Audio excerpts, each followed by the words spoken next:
But as you grow, you become a bigger source for the rest of life to express itself through you. You were put here for a reason. It's contained in that acorn. So nurture your nature. Figure out, first off, I am valuable. Accept that.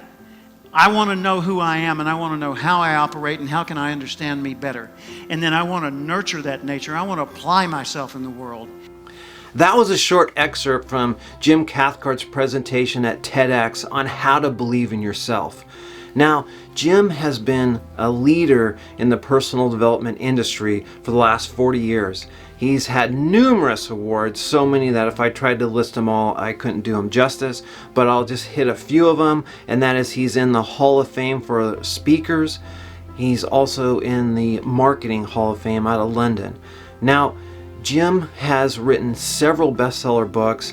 One in particular that I really liked, I read this in the late 90s, and I felt like it was like an owner's manual on myself, and that was the Acorn Principle. Now in this, it gives you ideas and things to explain like how you tick, how you can work better, how you can make improvements, how you can nurture your nature. And one story in particular when I was reviewing this for this interview was on page 107, and it's about a tree that falls on a bike in the middle of the night, and then the next day the boy gets up and he's trying to get his bike out from under the tree, and he's really struggling, and the dad asks him, have you done everything you can to get your bike free? And the boy says, yes, I have. And then the dad says, well, no, you haven't, because you didn't ask me.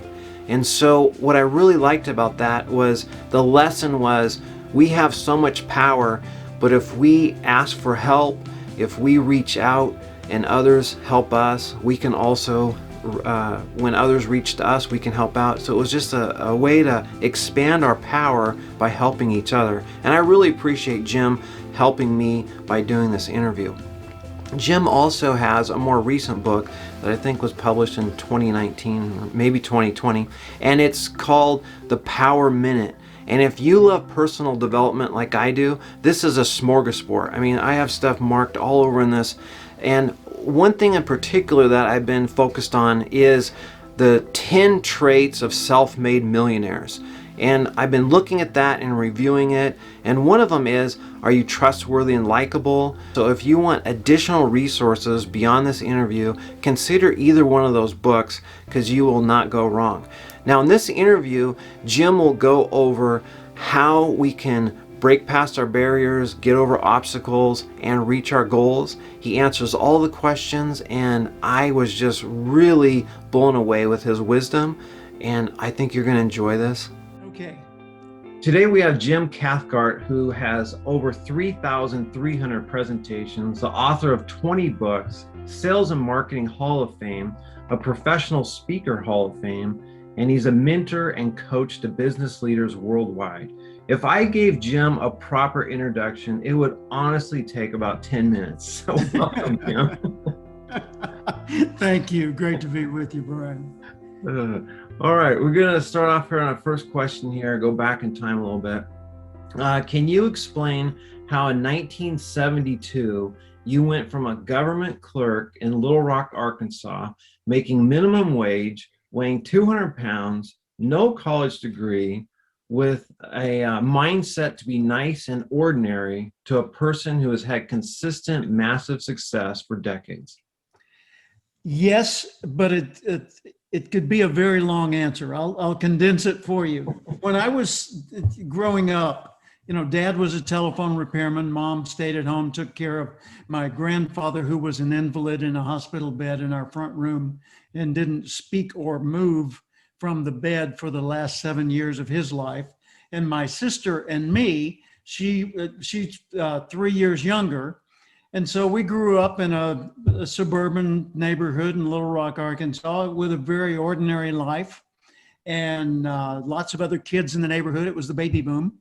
And, it was just straight out of the television shows. It was the shows back in that day were things like Ozzie and Harriet and Father Knows Best and Leave It to Beaver and things like that. And that's kind of what I expected my life to be like. I was just going to be an ordinary guy. And then one day I was sitting there at the housing authority, newly married, new baby at home. And I heard on the radio, Earl Nightingale, the dean of personal motivation, had a little 5-minute show called Our Changing World. And that particular day in 1972, he said something that started rearranging my entire psyche about what to expect from the world and myself. He said, if you will spend 1 extra hour every day studying your chosen field, in 5 years or less, you will be a national expert in that field. And Brian, that completely rearranged my database, so to speak. I mean, I sat there and I thought, wait a minute. I'm not a superior intellect or, exceptional athlete or anything. I'm not gifted. I don't have a silver spoon from my parents, handing me money. But an hour a day I've got. I said, heck, I'm a government clerk. I'm working as an assistant to a guy who doesn't need one. I got 8 hours a day I could put on this. And then I started thinking, what do I want to do with my life? Well, I didn't know. I thought about, I figured I'd be a middle manager at the phone company because Dad was a telephone repairman. And I thought that would be just one little notch ahead, advancing from one generation to the next. But that didn't excite me. And I thought, I want to do what he's doing, the guy on the radio. But I didn't know what that meant. I just knew that's what appealed to me. So I wanted to be Brian, I wanted to be the guy on the air, helping other people with ideas that would make their life better. Problem, I hadn't made my life better. It's hard to lift people up to a level you're not on yet. So I was sitting there thinking, okay, I haven't been successful. How am I going to help other people succeed? Well, I guess I'll spend an hour extra every day studying the field of personal achievement, applied behavioral science. So I did. I studied, psychology. I studied not clinical psychology, but practical psychology. I studied sales and management and interpersonal communication and time management and strategic planning and things like that as I got each book. And of course, I started with the fundamentals. I started with Think and Grow Rich. By the way, this is first edition, 1937 or something like that. How to Win Friends and Influence People. This is an old version of that. Psycho-Cybernetics, The Magic of Thinking Big. Try Giving Yourself Away. The Power of Positive Thinking. And on and on and on. Man's Search for Meaning. I'm okay, you're okay, and all those things. It's interesting. As I studied these things, I became more and more knowledgeable about how to succeed and how to make your life more meaningful and satisfying. And it started showing up on the job. So I got promotions and I got new opportunities. And then my fellow employees elected me president of the Homeowners Association, not homeowners, the Employees Association, as a joke. They said, ha ha, you're the new president. That's the president of what? Employees Association. We have one? Yeah, you weren't there and we elected you president. Well, I took it seriously. And within a matter of weeks, I had gotten free parking for all the employees. I'd arranged an annual picnic get together for us and, done a whole bunch of things to make things better. And they said, well, cool. And then I started getting new assignments and another promotion and, a raise. And pretty soon I was able to leave that job at the housing authority and to go out on my own selling training materials by Earl Nightingale door to door to businesses. And then people would say, well, we bought these training materials, teach us how to use them. So I would conduct a little briefing, which became a seminar, which led to a number of speeches, which led to, wait for it, 400 speeches in 2 years after work and on weekends for no pay. That's a lot of speeches. 400 in 2 years. Every day, every week, I was going to a JC's, Junior Chamber of Commerce meeting or something like it, and giving a presentation and encouraging people to buy those motivational recordings from Nightingale. Wow. I mean, what a life-changing experience that was. And years later, Norman Vincent Peale, Power of Positive Thinking, became a friend of mine. I got to know him through the National Speakers Association. And David Schwartz, the author of The Magic of Thinking Big, he was the chairman. I didn't get to know him, but he was the chairman of the doctoral committee that approved the PhD application for my future business partner, Dr. Tony Alessandra. Dale Carnegie, I didn't work with. He had passed away by the time I got into the business, but people that knew and worked directly with him, I did know. I've worked personally with the grandson of Napoleon Hill and with Napoleon Hill's business manager, W. Clement Stone. I shared the platform with him, served on a committee with him. I was in his private office in Chicago. Og Mandino, who wrote many books, but the best known as the greatest salesman in the world. He and I became good friends and served together on the board of the National Speakers Association. I mean, oh my God, Brian, all my dreams came true over the ensuing years. And now I've been a professional speaker and author for 44 years or so. And I've written 20 books that have been translated around the world. And I've done, as you mentioned, 3,300 paid speeches virtually everywhere on earth. And been in the last 6 years, I've been to China, 23 different major cities, and delivered presentations again and again to thousands and thousands of people at a time for up to 6 hours a day. Who knew? You know, a fat clerk that was headed nowhere in Little Rock, Arkansas, got to a position where I was president of the National Speakers Association and chairman of the board of governors of the Speaker Hall of Fame. How's that possible? It's possible in America.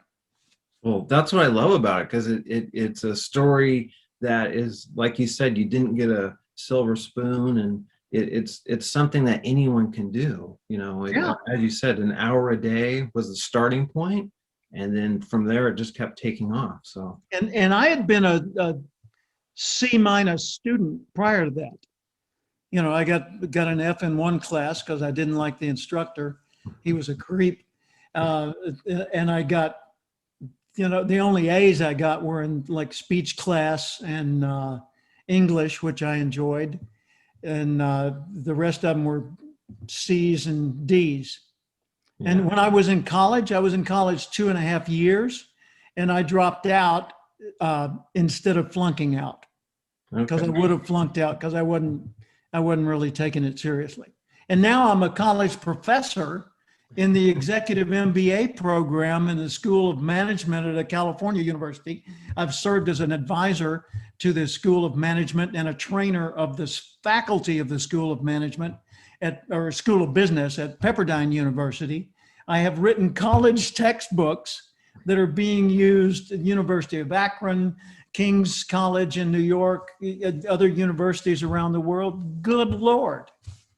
Yeah, it's very inspiring. It's very inspiring. I find your story very personally inspiring, because it gives us a roadmap, and I just really appreciate you sharing that. You bet. And that is the thing. You said, you know, anyone can do it. That's true. People say, no, Jim, you don't get it. I mean, you got self-discipline. Well, I didn't start with it. Yeah. And I'm not, you know, I didn't test super high on the IQ tests. They didn't tell me, oh my God, your son is gifted, we should put him in the fast track. No, I was an ordinary kid from down the street. I wasn't even one of the cool kids. You know, I'm just a guy lost in the crowd. I didn't play sports. You know, I was on the swimming team for one season in high school. That was it. I played sandlot football and baseball, not school football and baseball. Didn't get involved in Little League. Never was really in great shape until I got to like 30 years old. And by that time, I'd gotten into this field. And now, man, I mean, name the famous people. Zig Ziglar. Zig and I were good friends, colleagues. I went to church with him and his wife Jean in Dallas. I was on committees with him, on the stage with him from time to time. In front of huge audiences. Brian Tracy, who's really well known. I remember when Brian was still in Canada. He's now a U.S. citizen and has been for a long time. But he came to San Diego and said, Jim, could I have lunch with you and ask you questions about what it would be like to live in California? Sure. So I did. This was, I don't know, 1984, maybe 5, something like that. And, I've been in his home many times. He's been in my home many times. Les Brown's an extremely well-known speaker.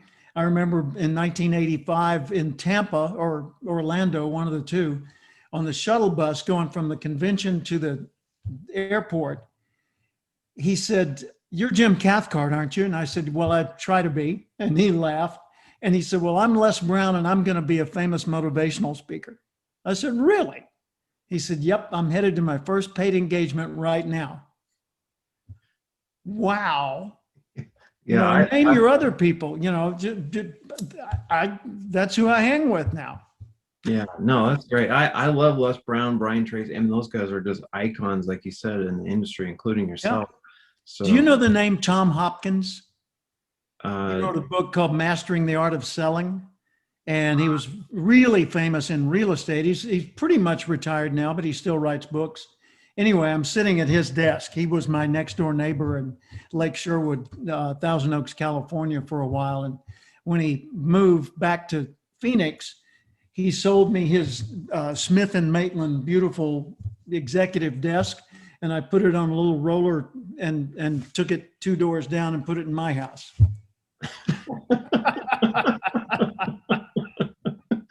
well, I know you love stories, and you have do. plenty of them, and they're great. Oh, I do. I'm story dangerous. My biggest problem is stopping. Okay. Well, I'll get to the second question here. Okay. This is a 3-part question. You've worked with a lot of people to help them transform their lives. And so the first part is, what pattern have you noticed that gets people stuck? And then number 2, how do they avoid getting stuck in the first place? And the third part, if they do find themselves stuck, how do they kind of regroup and move forward? Okay. Well, let's go to the base of the whole issue, which is stuck. Yeah. What is stuck? It's like in authors circles, they talk about writer's block. They say, "Oh my, I sit down to write and it just nothing, man. I try and I start typing and then I tear that up and I throw it away and I just can't get going." Well, sure you can. You just don't have a good question starting you off. Mm-hmm. Huh? Good question would be, what was the happiest moment in the last 24 hours? I don't know. Well, tell me about the last 24. Well, yesterday morning I got up about 7 o'clock and, happy moment. We had killer good pancakes yesterday. Man, those were great. And you got to get the Great Harvest pancake mix. And then, and all of a sudden the writer's block went away. Why? Because they stopped focusing on trying to write and they just focused on sharing information or reviewing a thought or expanding on something or whatever. Most people get stuck. Stuck to most people means fear and self-doubt. They say, "Well, I don't know what to do. I don't know what I want to do with my life." Sure you do.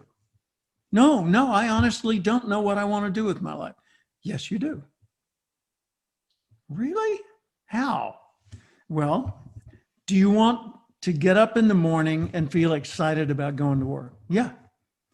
Do you want to feel like the work you do really matters to someone and that you're making a difference? Yeah. Do you want to do things that you enjoy and you're good at or can become very, very good at instead of things that you find to be drudgery and you're never quite skilled at? You always need a help or resources or tools? Yeah. Okay. Do you want to work with people you admire? Mm-hmm. Everybody knows what they want. They just don't know how to articulate it particularly well until they ask the right questions. Okay, so what is stuck? Stuck is self-doubt. Stuck is fear. Stuck is, well, sometimes stuck is laziness. You know, like we said in the Army, get off your ass and on your feet and out of the shade and into the heat. It's time to go, you know, do something for heaven's sakes. Well, I don't know what to do. We'll do anything. I went to a psychiatrist one time. Not went to him, but like an appointment. But I was talking with a guy that I found out was a psychiatrist, and I said, I've got a buddy who's borderline suicidal. What do I do to help him? He said he's suffering from deep depression, because I told him a little bit, and he said, get him to do anything. I said, what do you mean anything? He said, literally anything. Because if, let's say you get him to paint basketballs orange, like there's absolutely no reason for that in the world, unless it's for decoration or something. But let's say that that's what you get him to do. He would at least be focused on something other than the way he feels. His biggest problem is he's looking in a mirror and he doesn't like the guy he's seeing. Get him to focus on something else. Have him collect toothpicks. Have him count the number of Volkswagens. I don't, you know, he said it really doesn't matter. The more meaningful it is, the better it is. But get him to do anything that gets his focus off of himself. And I find that same thing's true when I'm doing speech coaching. A lot of executives will come to me and they'll say, hey, I got a big one coming up. I really need to get this one right. And I'm nervous about it. I even had one guy, this was 2 years ago, a multi-billionaire with a B, billionaire, came to me and said, Jim, I'm going to be giving a speech to a group of the leading cancer doctors and researchers in the world in about a week. And I really need to get this one right, and I'm nervous about it. I said, you don't have to worry. I mean, think of who you are, for heaven's sakes. You're brilliant. He said, yeah, but I'm nervous about this. And I said, okay, sit down. So we sat down in this booth in a restaurant he owned. And I said, give me your presentation. And he pulled out a written text of his presentation. He had actually written it out. It wasn't very long. And he delivered it to me. And I said, okay. First off, I wouldn't change a word. So, bravo, good work. But I would change the way I deliver it. And so I took his speech and I gave it to him. But I paused in different places, emphasized different words, delivered some things with a little more conviction. And he said, wow, that's way better. I said, yeah, and it's your speech. I said, all you've got to do is the things I did and you will nail it. Well, 2 days later, well, a few days later, I got a text from him. Now, this is a guy in his 80s and he's texting. I love that. And he said, nailed it. Thank you so much. Love that. I had him just focus on the way he was delivering the speech. But I said, this is something that's underlying all this. I said, the first thing you've got to do is stop thinking about you. The only thing to think about in a speech is how to get valuable words and ideas to them. So it's about them and using your ideas. It's not about you and delivering your ideas. And as long as you try to give a good speech, you will suck at the speech. If you try to give them value, you'll shine. So just get out there and help them. It's the same thing's true about selling. Well, I've got call reluctance. No, you don't. You have fear. Well, okay, yeah, I have fear. I'm reluctant to make a call because I'm afraid they'll say no. Well, they're going to say no. So just go out there and get it over with. No, go out there and get it over with, and then we can call on somebody that'll say yes. Well, that was sarcasm. Yeah. Call on people with the intent of helping, not with the intent of selling. And if you can't help, don't sell. But if you can help, hang in there. Help them see it in the right light so that they'll go ahead and buy. And don't be a jerk about it. Just be appropriate and professional, and people will buy. Now, let's pick up the phone or let's go make that call. Yeah, no, that's No, stop thinking about you. Let's go help somebody. See, that's the whole point. That's what stuck is about. Stuck is about me looking at me. I need to stop doing that. no, I really relate to that because as a teacher, one of my big epiphanies was changing my view from looking at it from a teaching point of view, from looking at it from a student point of view. And so I was thinking, like, what are the students going to be doing now? Are they going to be tired of sitting in their seat? Are they going to be, what's going to be their thing versus what am I talking about or whatever? And that was instead of how well did I teach, it's how well did they learn or understand. Yeah. So and that's like the John Wooden quote. I think it doesn't matter how much you teach if they didn't learn or whatever. You didn't really teach. So. Right. So right. Yoda. There is no try. Do or don't do. Yeah. Right. Well, that was an excellent answer. And this next question here is kind of it's another question, which basically that last one there was like taking the focus off yourself and through a question. And this one is, you have something called a daily question, which is, how would the person I'd like to be do the things I'm about to do? Can you explain how this works? And then if you don't mind, including the story of Tim Stewart. Oh, wow. Yes.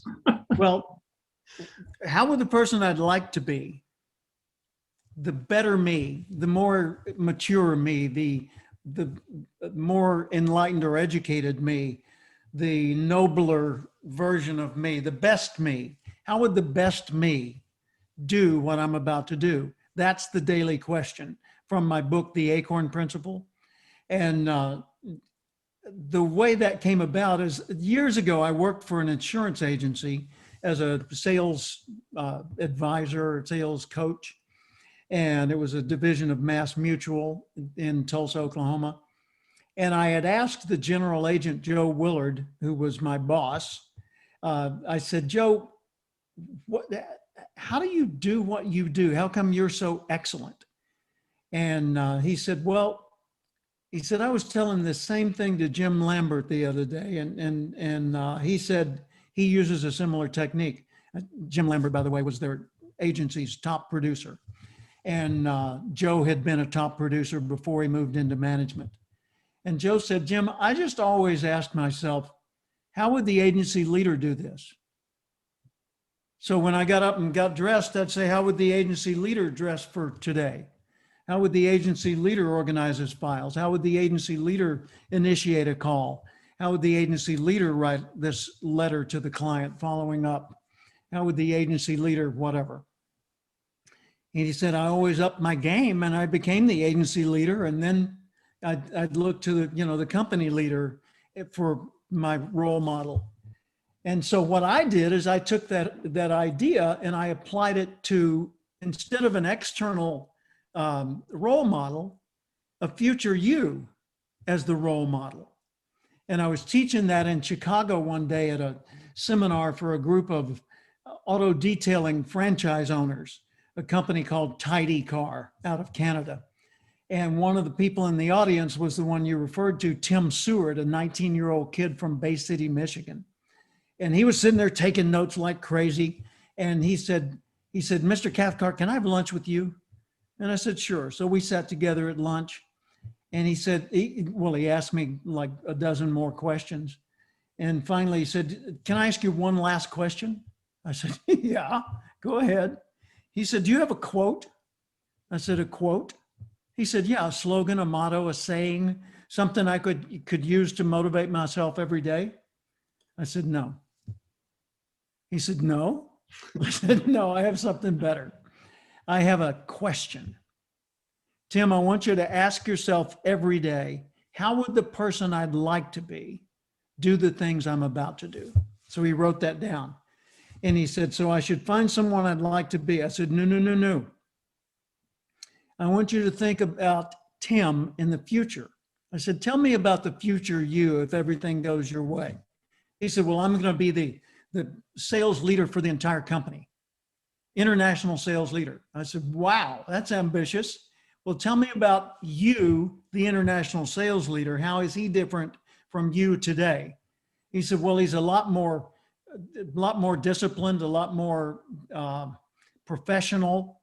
He learns constantly. You know, he's always growing and reading and interviewing people and finding out secrets to this and that.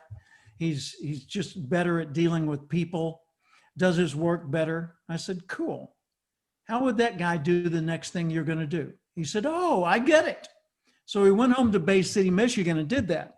Upgraded the way he dressed, upgraded his work style, his file organization, the way he treated his customers. His business started growing. It grew so much he had to hire other people. And then he finally had to lease a service station so that he had a permanent location because he'd been mobile prior to that. And then he said, I want to be the international sales leader. So international sales leader is going to win a white Chevrolet Corvette. So he went down to the Chevy dealer and asked if he could drive a Corvette. Now he's a 19-year-old kid. And the guy said, can you afford a Corvette? And he said to the salesman, I'll have one soon. And the guy said, okay. And he let him drive it. And then Tim got the brochure, you know, the big fold out of the Corvettes and available at the dealer that year. And he took it home and it was blue, the one that was featured on the fold out. So he took, what do they call it? Correct type, which is whiteout that you, back in the days of typewriters, you know, when you would do typewriters and you make an error, you'd get this little paste and you'd paint over it and then you'd retype it and correct it. Well, he got one of those little things and painted his whole photo of the Corvette white, which looked like alligator scales after it dried out. Not too cool, but it was white. So he's got that over his workbench in the garage. And then he got another one of those and he put over his bed in the bedroom so that every day he would see that Corvette and remember what it was like to drive it and smell the new car smell. And that motivated him to do all the things he needed to do to become the person that he was capable of becoming. And so the daily question was written out right under it. You know, how would the international sales leader do the things I'm about to do? He went to New Orleans to the International Sales Leader Convention and won. I was the MC that evening in the big banquet room, and I handed the mic to Gary Goranson, the president of the company, and he announced that Tim had come in 300 points ahead of the person in position number 2, whereas 2, 3, 4, and 5 were only 1 point apart each. And so Tim just blew away his competition, and he won the Corvette. Well, they brought him to the front of the room and, you know, carried him on their shoulders. It was huge. It was a great moment, music playing and lights flashing. And he's up on the stage with the Corvette on stage. And I said, what did you do? And he told me that story. And then I said, well, congratulations. And he said, it gets better. I said, how?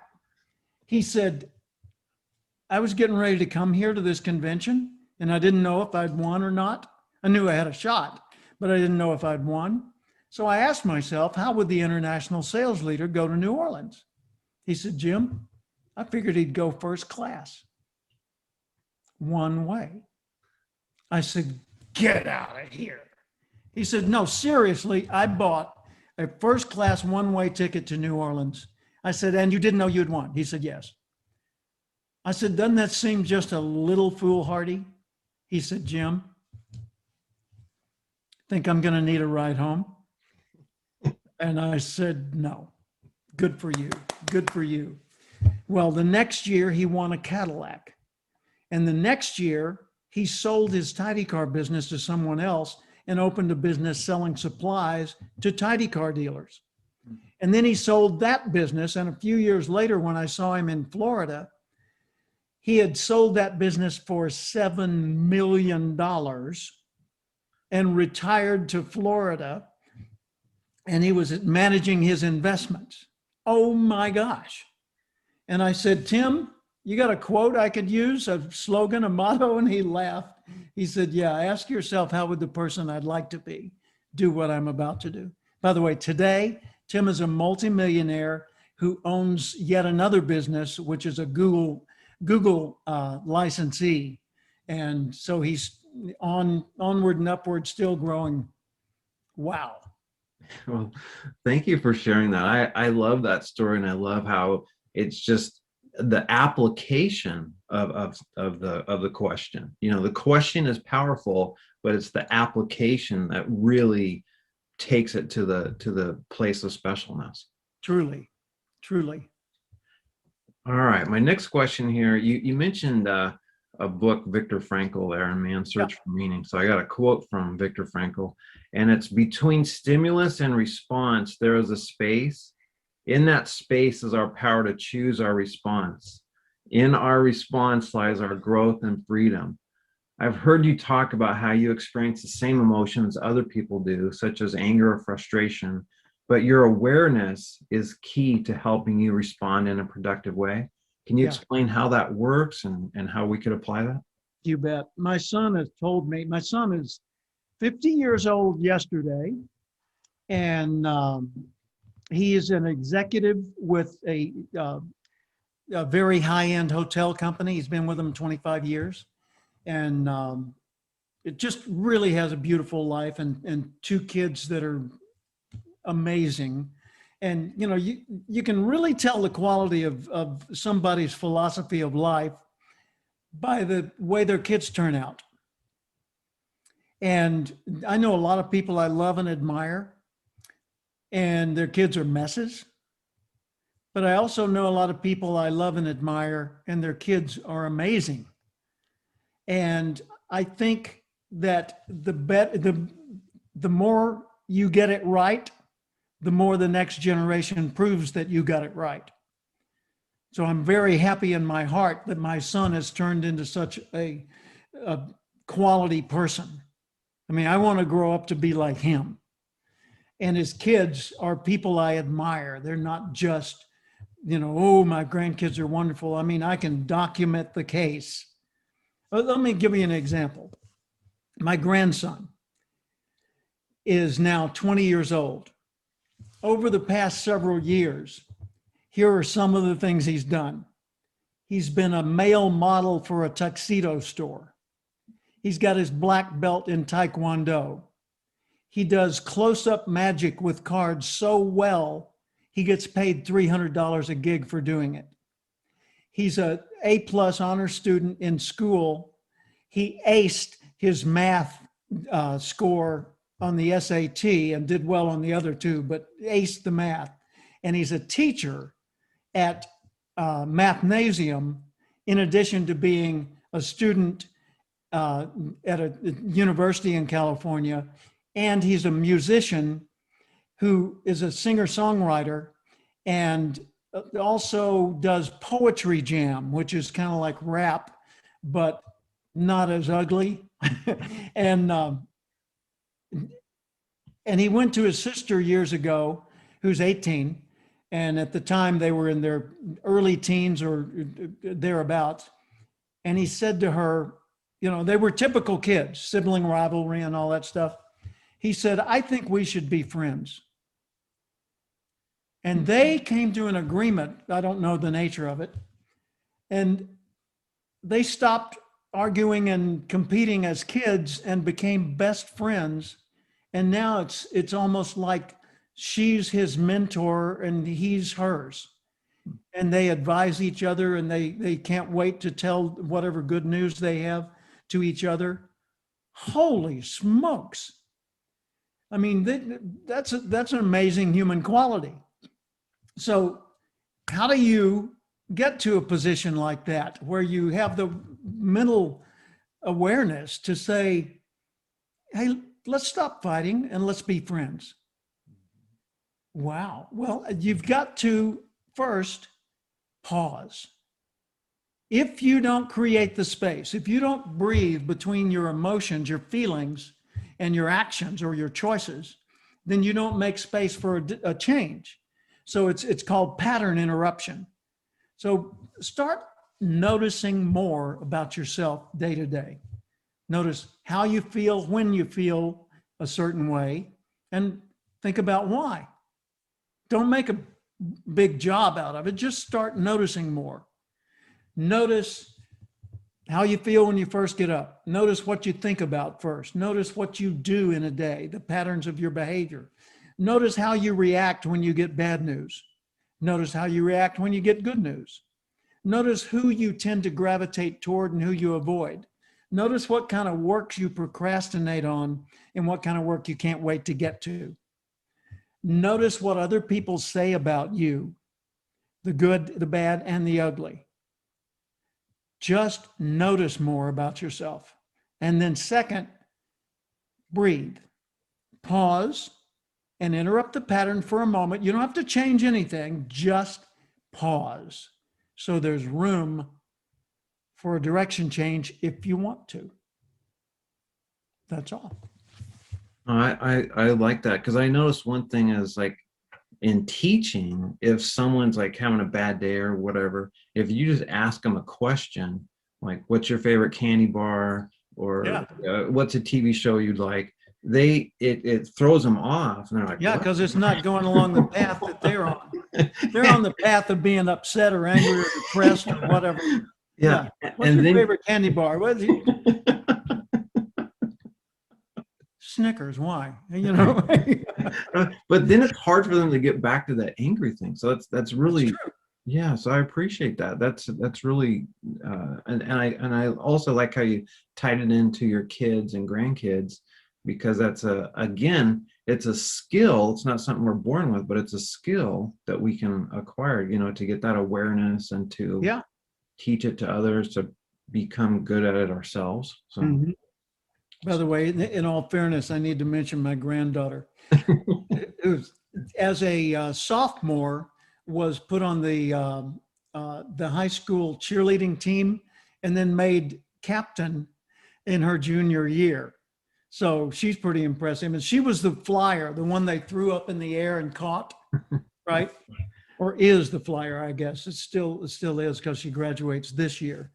And also an amazing student, and aspires to be a teacher, and applied to like 7 colleges and got accepted, just day after day. She'd say, hey, got accepted by another one. She got accepted by the one that she wanted most, which is cool. And that's fun. Yeah, no, that's nice. All right, we'll go to the next question here. You're definitely a world-class speaker and salesman. What's one aspect of selling that every person could benefit in their own life? Selling, well, everybody sells. People don't like the label. I'm not a salesman. I don't like selling. Phooey. Of course you do. When you say, hey, the new Wonder Woman movie is out, let's go see it, you're selling. No, I'm not. Yes, you are. I mean, selling is simply trying to get someone else to do what you have in mind. And if selling is done as a good thing for them, in other words, a form of helping that happens to be profitable to you because you get what you want, whether it's money or them agreeing to go to see Wonder Woman movie or whatever it is, that's making a sale. So everybody likes selling because it's fun. And when other people say yes, you think, let's do it, right? And you get excited about whatever you're going to do. What people don't like is to feel like they are imposing their ideas or wishes onto someone else that they are manipulating or coercing someone, that they are being dishonest or greedy or selfish in doing so. Well, if that's the way you sell, then no wonder you feel bad. Shame on you in the first place, right? That's not what selling's about. When I was first taught to sell, I was taught traditional selling. Memorize the sales talk and go out there and repeat it as often as you can, and you'll make sales. If there's a problem and you're not making sales, problem's not with the sales talk, it's you, you're a loser. That's what they told me. And so I went out and I did the sales talk, and I did the sales talk, and I did it, and I felt slimy, but I made a few sales, and only a few. And finally I quit because I wasn't making enough to pay my rent. And that would not do. So I left selling and took a job selling. What? Yeah. I left the job of selling mutual funds and life insurance, which I was doing poorly at, and took a job that I could get without any qualifications, which was selling cars at a local Ford dealer in Little Rock, because they would hire anybody that could fog up a mirror with their breath. And, if you're breathing, you're in. And we'll see how you do. And a month from now, if you hadn't sold anything, you're out of here. Literally, that's what they did.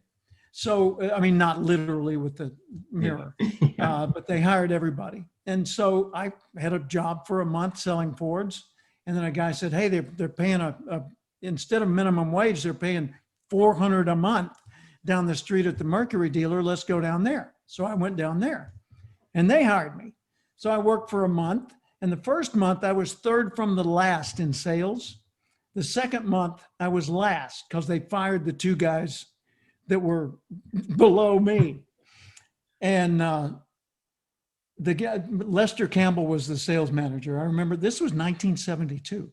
He called me and he said, Jim, terminations are never pleasant.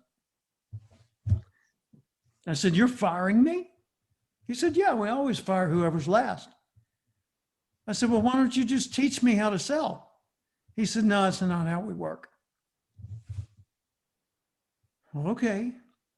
He said, you're good at playing guitar and singing. Why don't you go get a job doing that? And I had a part-time job at a club. So I left depressed, I failed at selling.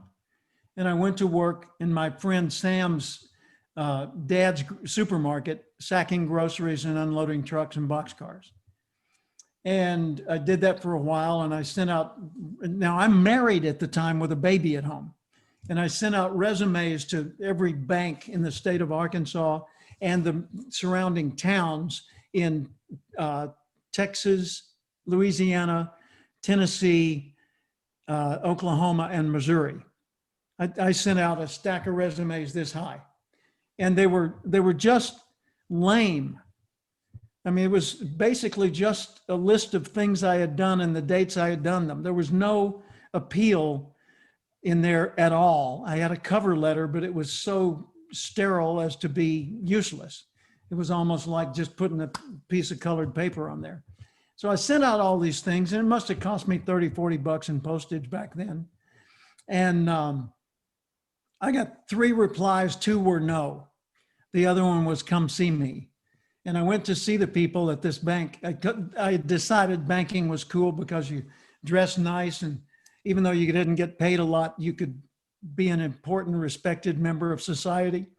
So I went on this one interview, and they were thinking about hiring me, but then they hired somebody else. So I by default took the job at the housing authority, the urban renewal job, for basically minimum pay, entry level, when I heard Earl Nightingale on the radio. So what do you tell people in selling? Well, first off, just don't sell, go help for pay. Well, what if they can't afford it? Then you're calling on the wrong people. Oh, so what if I call on people and they don't want to see me? Find a better way to get them to want to see you. Don't try to tell them, try to show them and inquire in ways that cause them to think, I hadn't thought about that. What can you do? What do you have, right? Like, how much money do you spend a month on groceries that you could have saved with no effort at all? I don't know. Well, the average person spends about $140 a month they don't have to pay. How's that? In other words, we're into the sales dialogue, right? Yeah. Well, we have this coupon program or whatever, and I'm making this up. But that's the kind of thing, you ask a compelling question and you don't have to say, hey, Brian, I'm Jim Cathcart with Investors Diversified Services. Have you ever heard of Investors Diversified Services? You haven't. Oh, well, we're the oldest and largest investment trust company. Oh, you have? Well, as you know, we're the oldest and largest investment trust. In other words, same sales talk. That's what I was taught in 1970, a gazillion years ago, in my first official sales job that I did so poorly at. But when I realized that selling was helping people, I became good at selling. I wrote long ago the book Relationship Selling. Years later, I rewrote it, and I've written it like 9 times. It's come out in different forms over the years. It became an international bestseller. It's translated into heaven knows how many languages. It's in use in colleges and universities. The whole concept is a relationship, a connection between people in which value is exchanged. That's my definition. A connection between people in which value is exchanged. That's a relationship. Anything else is just a transaction. A relationship's an asset. And if you manage your connections with people like they're assets, then they progress from transaction to connection, to friendship, to partnership, to lifelong commitment. And those are identifiable phases in the development of a relationship. And you can lead people to that next level by giving the right kind of value at the previous level. Yeah, no, that makes sense to me. And I'm a teacher, but I've read your book on relationship selling, the second one with the more the orange color. The on 8 competencies. Yeah. And I do feel like if you can relate to people, if you're giving them value, then they just naturally kind of want to be with you versus, if you're trying to, like you said, manipulate or all these other kind of things. Well, there's another aspect to it, though. I call that second book, the second one I showed you, the 8 competencies. A competency being something you're competent at. In other words, a skill set that adds up to being competent at something.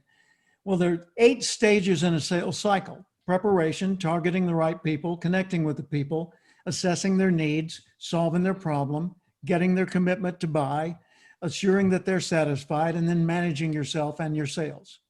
So those are the 8 stages in a sales cycle. Well, each one of those requires a specific set of skills, and the skills for one are not necessarily the skills for the other. So a natural salesperson, there's no such thing. There may be a natural presenter, there may be a natural problem solver, but not a natural preparation, targeting, connecting, assessing, solving, confirming, assuring, managing. Those all vary. So when someone says, I'm just naturally good at selling, I'll say, which parts? And then I know which parts you need training or resources for in order to be good for the whole sales cycle. Yeah, I'm going to mix up principles. In your Acorn principle book, you have kind of like a wheel where you score yourself on different things. Yeah, the life priority wheel. Yeah, and I'm almost thinking like with the 8 principles, if you scored yourself, then you could kind of see, okay, this is my low point, this is my strength, and what I need to work on. That's called that kind of a diagram, gives you a way of looking at each, like if it's a wheel with spokes, each spoke represents one of those. Mm-hmm. And if you're high up on this spoke and just low on that spoke, then that's the spoke to work on. And all of a sudden, other things get better too. Because if I'm great at selling face to face, but lousy at identifying the right people to sell to, then I'm having wonderful dialogue with people that'll never buy. If I'm great at targeting the right people, but poor at the dialogue, then I'm calling on the right people and missing a whole lot of potential sales. Yeah, absolutely. Yeah, Yeah. that makes sense to me. All right, thank you very much. On You bet. the next question, you have mentioned that we either nurture our nature or we prune it. Towards the end of the Acorn principle, you stated, with the freedom to live as we choose, most of us live less than we could. You call this one of the greatest tragedies. Yeah. How do we bring life to our potential and live into our greatness? First, the Acorn Principle book was written for the purpose of, going back to your question from Viktor Frankl, Mhm. the answer to which was self-awareness. Stop and think about what you're seeing, feeling, experiencing. The Acorn Principle was written as a self-guided tour of you. It's a book that goes through all kinds of different psychological models to help you understand what makes you who you are. In what ways are you smart? In what ways could you be more intelligent? What's your intellectual bandwidth? In other words, how much information can you effectively process in a short period of time? What are the most important values to you? What do you care about most? Because what you care about most and what I care about most may be different, though we still care about the same things, just at different degrees of intensity. So if for you, being accepted by others is huge, and for me, being accurate and technically correct is huge, then we're going to have a conflict over what comes first. We both agree that both of those things matter, but who gets to go first, right? And that becomes our battle. And you can understand almost all human conflict by looking at things like that: value differences, differences in personal velocity, which is the intensity with which you live, the patterns in your drive and intensity. Look at your behavioral style or personality type, that what most people talk about, the 4 personality types. Look at those differences. There are all these ways to know yourself. So knowing yourself is step number 1. And then step number 2 is, as you get to know yourself, you'll start to realize you can see those same patterns in other people. Well, that's why they behave like that. Makes sense. I wouldn't have done it that way, but I would have done something very similar. Well, now you're less judgmental of that person. See, when you're less judgmental of you because you know yourself better and you realize, oh, that's just my nature.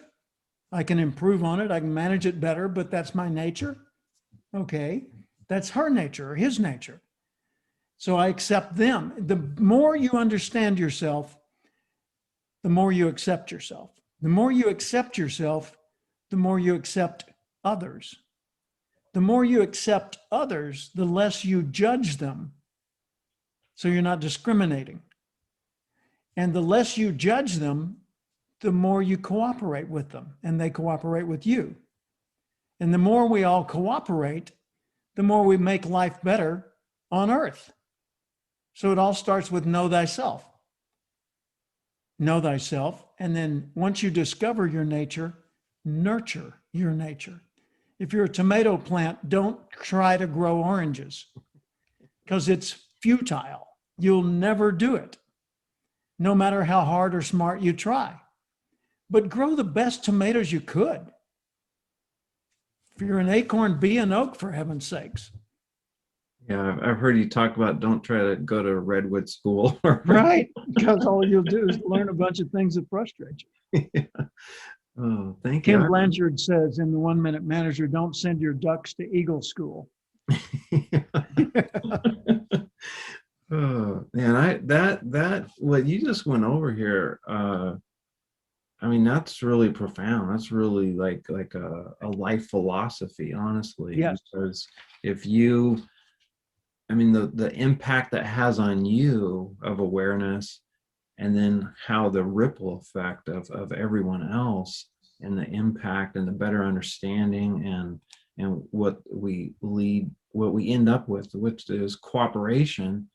I mean, that's just Yeah, these are not just clever motivational sayings. This is solid, philosophically sound and psychologically, scientifically sound information about how to live a more meaningful and satisfying life.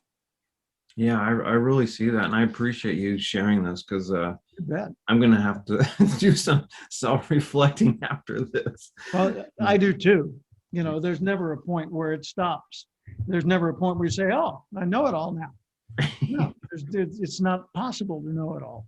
Yeah. Kind of like, how many breaths does it take to live effectively? I don't know. As long as I get the next one, I'm good. Yeah. Right?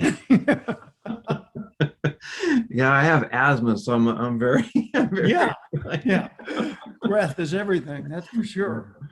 All right. The next question here: if you could have a billboard with anything on it, what would it be and why? Wow. Billboard for promoting my business or what? Just like humanity or business, anything. Okay. This is wide open. Wow. I would say find some way to find someone to help today.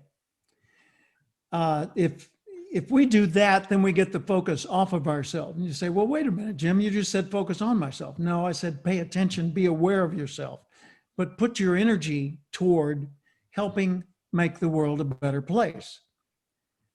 How does what you do make the world better? Well, it doesn't. And think about that.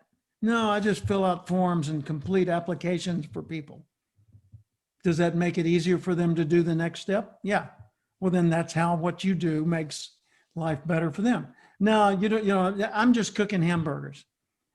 So you're flipping burgers at a fast food joint. Yeah. Do you do it well? Well, I do it the way I have to do it because the boss tells me. Yeah. But are you making a quality product? Yeah, pretty good. Okay.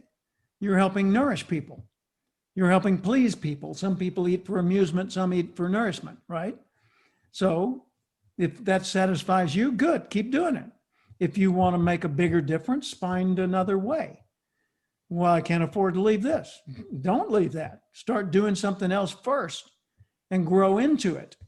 First, grow where you're planted, then branch out. Don't try to uproot yourself and then find, oh my God, I'm going to die of starvation out here. You know, you got to have roots to keep you solid and capable. You got to have growth to keep you fulfilled and meaningful. So think like a tree. You got to send down roots and you got to send out shoots. Both directions matter. And the cycles of life will affect you like everybody else. There will be storms. There will be wind. There will be, freezes. There will be all these kind of things. Just make sure your roots are deep enough that what you're drawing from, the meaning in your life and the connections you've made and the tools and techniques you've acquired, that those are solid enough that you can weather the problems as they come. You've talked about being an eligible receiver for opportunity. What would that look like, and how could someone be an excellent receiver? All right. Eligible receiver is somebody that's downfield and in the open, legally able by the rules to receive the ball from the quarterback in football, for example, right? Mm-hmm. So there may be people downfield who are open, but they're not by the rules able to receive the ball and go on and score. So an eligible receiver means that you are within the rules doing what you can, but you're taking the initiative to have the skill to catch the ball, whatever the ball might be, to have the skill to do whatever opportunity you're asking for, and you're in the open. In other words, you've freed yourself up from other duties and responsibilities that give you a chance to do something new, right? If I want to be a CPA, a certified public accountant, and I'm not even an accountant or a bookkeeper yet, the first thing I need to do to become an eligible receiver for the future I want is get better at math. And then I need to get some experience. And then I need to start using TurboTax and other software and QuickBooks and things and, get familiar with that. then I need to maybe take some night courses or community college courses or read a book or find a mentor or something so that I'm advancing my skills in that field. See, when I wanted to be a banker, which I was for a season, um, I was a clerk at the housing authority. I decided, since none of those resumes had paid off for me, I could still pursue my banking career after the housing authority. This was before Earl Nightingale. If I would just take things seriously and stay the path. So I called my parents and I said, do you know anyone in banking? And my mom said, well, there's a guy who used to have an apartment across the hall from us when you were a baby. And he went into banking, and I think he's an officer at Union Bank downtown. So I called Union Bank in Little Rock, Arkansas in 1972-ish. And I said, sir, my name's Jim Cathcart. You knew my parents years ago. He said, yeah. He said, how can I help you? I said, I want to be a trust officer in a bank. And I'm not there yet. I haven't, I don't have a degree. I don't have the training. I said, but I'm willing to start at entry level and work my way up over the years. He said, well, I'll tell you what, talk to Bill Webster here. He's the head of our trust department. Okay.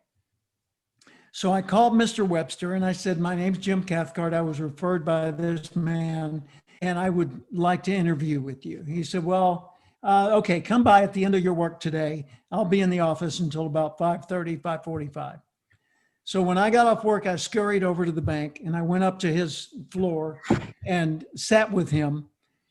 And he was convinced that I was pretty eager to learn. He said, I don't have a position. I said, I know, and I'm willing to, to wait until you do have one and to compete for it. He said, well, I'll tell you what, in the meantime, here, read this book. It's a book about trust work in banks. It was from the American Institute of Banking. And he said, once you've read the book, call me back. So 3 days later, I called him back. He said, no, wait till you've read the book. I said, I've read the book, sir. And I have a lot of notes. He said, okay, come by at the end of work. So I came by at the end of work. And I handed him the book and he tested me a little bit with questions.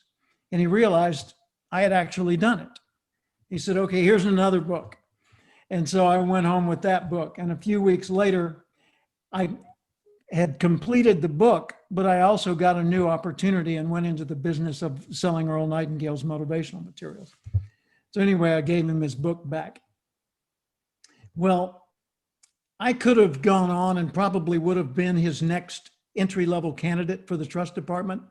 Because, I mean, how are you not going to hire a protege like that who's so eager to learn and willing to earn his way into it by doing work he's not being paid for yet? I mean, that's just a slam dunk. Yep, you get the job, at least until you prove that was a bad idea, right? So I could have gone on and through American Institute of Banking and other things, become a trust officer and had a nice career as a banker. As it was, I went into training and development and for a season sold Earl Nightingale's training and then got into my own business doing seminars. And then I met a college professor and we became partners. And then years later, I bought a psychological research firm where I had a bunch of PhD researchers working for me. And then I started writing books and, now I've done all those things we talked about earlier. Well, one of those things I did was a seminar for a bank in Oklahoma that led to doing 27 seminars for the Oklahoma Bankers Association, which led to my being hired by the American Bankers Association to be a trainer in their executive development program for the Community Bankers Division, training new bank presidents. And I wrote 3 booklets for the American Bankers Association. What? The highest position I ever had in a bank was teller. And And that was before I got married. That's how I met my wife. We met in a bank. Now, all of that was the result of just starting with an eagerness to learn, a willingness to work, and the humility to learn from anybody who was willing to teach. I wasn't trying to impress them with who I was. I was trying to show them I was willing to become valuable to the bank or to any organization I wanted to be hired by in order to go to work for them. Thank you very much for that, Jim. I've appreciated your answers, your details, and your time. I just bought your book, The Power Minute. I haven't read it Thank yet. you. But how You'll can like it. Everything in it is 1 minute long. It takes 1 minute to read. Perfect. And how can people get in touch with you if they want to either work with you or find out more about you? Well, one of the things I do most of all today is I serve as a strategic advisor to organizations or individuals. Like with years ago with Mass Mutual Life Insurance, Joe Willard, the general agent, brought me in to just be his confidant and advisor, to think out loud in front of me occasionally, and to have me be a coach and a trainer for his agents. Well, currently, one of my jobs is I've got about a 9.5-year relationship with an automotive association in the aftermarket, the repair industry. And I write articles for their magazine. I speak at their convention. I coach their executives. I train their staff. I do video programs for their online learning. And every month my article in their magazine, shows up. And now I've written 101 articles for them, the latest of which was yesterday. I've got other organizations of all types around the world in which I'm a virtual vice president. I'm not there full time, but I'm available full time. So they always know they could say, well, let's pipe Jim in to this Zoom call, have him sit in on this committee meeting and get his opinion. Or let's put Jim on our board of advisors, or let's whatever, and then I teach at a university and so forth. How do people find me? My name, Jim Cathcart, Cathcart. That'll get you to me on Facebook, on LinkedIn, on YouTube, on Google search. You'll probably get 300,000 hits. Instagram, name it. I'm easy to find. And my website is just cathcart.com. Yeah, nice and simple. And I've checked it out, and you have a lot of videos and tips and just a lot of free Really? stuff on there. So that's very generous of you. You bet. And thank you for being here again today. And I'm just really grateful and very appreciative for you taking the time and sharing all your stories. Thank you, All right. Brian. Take care. All right. Have a great day.